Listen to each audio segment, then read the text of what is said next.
Hello friends, my name is Amir. Several years ago, a person called me saying that she is having a real issue with her business. When we continued to talk, she told me that her name is Jen and she's a general contractor in New York City, and her business is specializing in renovation of large apartments. She told me that financially she feels that the business is stuck. Her revenue is where it was 3 years ago. She can't get new clients, and she just feels that everything is becoming harder and harder. Jen also shared with me that she takes great pride in her work. She takes great pride seeing how a vision of a client is becoming a reality. We agreed that we should meet, and in preparation for our first meeting, I asked her to provide me with a list of 5, 6 clients that she had and she worked with in the past, and I asked her if it's okay for me to speak with them and just ask some questions about the experience that they had working with her and her team. I contacted 5 of Jen's prior clients, and all of them were like raving fans. They couldn't stop talking about how great Jen was and how attentive the team was. And they said even though the process itself, the renovation, was very stressful at the start, working with Jen and her team was really an amazing experience, and the results were really beyond what they thought that they're going to get. I then asked Jen for her pricing list, and I compared that pricing for the different services to prices of similar services done by other general contractor in New York City. And I found out that the prices that Jen quoted were much lower than the prices of her competitors. On the first session, Jen shared with me that she knew that her prices are lower than her competitors, but she said that she said it that way because she thought that it helps her get more business, especially in the early days where no one knew who she was. I asked her when she started the business, and she said 15 years ago. I told her that all the clients I spoke with were very excited about her work, but still her prices were much lower than her competitors. They were 15 to 40% less than her main competitors, and some of these competitors had a lot of negative comments online. I told her that one simple and quick way to increase her business revenue is just to increase her service prices. When I mentioned increasing the prices, her service prices, Jen seems like very anxious. So I asked her if she would consider increase the prices just for few of her services, not across the board, but pick like 5 services and increase the prices of these services by 10%. Jen seems much more relaxed when we spoke about just few services, and she said that it's a great idea and she's going to change the pricing list and bring the new pricing list to our next session. A week later, when we started our mentoring session, I asked Jen to show me the new pricing list. And she said that the week was just insane. She had a really difficult client, and she promised that she's going to change the pricing list and bring it with her for the next meeting. A week passed, and we're now on the next mentoring session, and Jen came in and she kind of like burst through the door and she immediately said, I know that I was supposed to provide a new pricing list, but I really had a week from hell. I couldn't get to it. I promise you I'm going to do it next week. Let's focus on something else. I asked her, Jen, are you still okay with increasing the prices by 10% for these few services that we identified? And she said, yes, I am okay with that. I know it's the only way for me to get the revenue or to increase the revenue of my business. And I said, okay, so let's add a lever to make sure that we're really going to increase the prices. And she said, what do you suggest? And I said, I suggest just to add a consequence. And we spoke a little bit about it, and we agreed that the consequence would be if she will not change the pricing list, donate $1,000 to my favorite charity. The next meeting, before I could even say a word, Jen handed me $1,000 and said, I'm going to make the changes next week.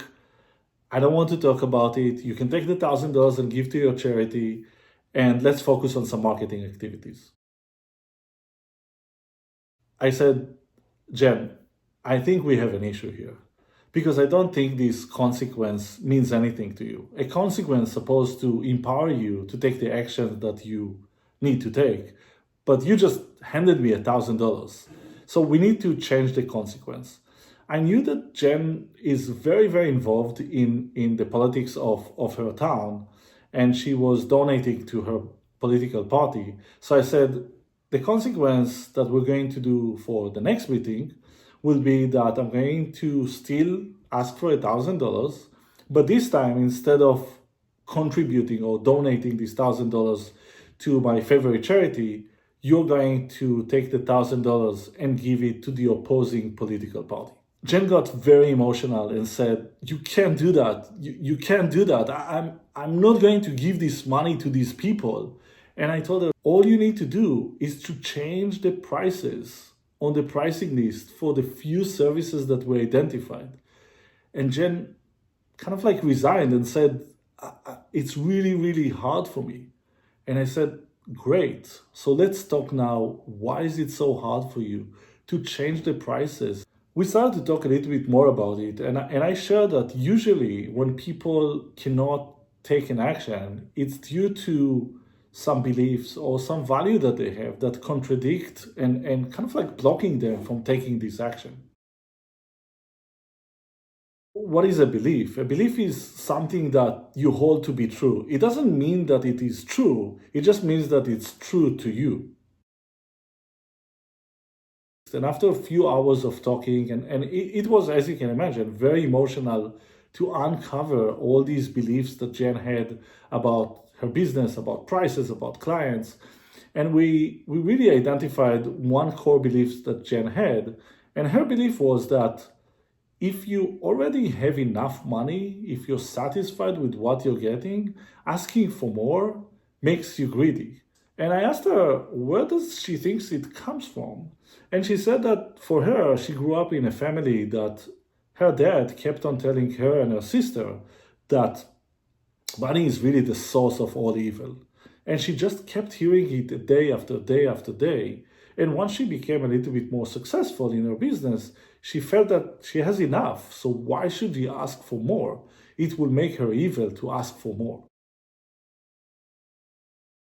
I asked Jen if she thinks that this is an empowering belief or a limiting belief. And she asked me, what do you mean by empowering or limiting? And I said, an empowering belief is a belief that empowers you to take actions toward your goals and toward your vision. A limiting belief is a belief that blocks you from taking action. For the next few sessions, Jen and I worked on trying to find a new belief, an empowering belief that will be stronger than her belief about money, her limiting belief, and will help her to overcome that belief. Jen and I worked for a few sessions and we came up with a new belief. And Jen's new belief was that by not increasing her prices, she signals her clients that the quality of her work is not that good. This results in clients going to other general contractors that will provide them less quality of work. And Jen really, really hated that thought. Jen told me that she came with this belief once she understood the tendency of people to equate higher quality with higher price and lower quality with lower price. Jen went from a limiting belief to an empowering belief, not by ignoring the limiting belief or saying it doesn't exist anymore, but by replacing it with a stronger, empowering belief that contradicts the limiting belief. The next time we met, Jen came to my office with this huge smile on her face, and she handed me the new pricing list with all the changes that we discussed. Think about your own belief. Write down 5 core beliefs that you have. And if you're struggling with finding these beliefs, ask people that know you, what do they think that your core beliefs are? Things that you hold to be true. And write down 5 of them. And next to each one of these 5, write, is it a limiting belief or an empowering belief?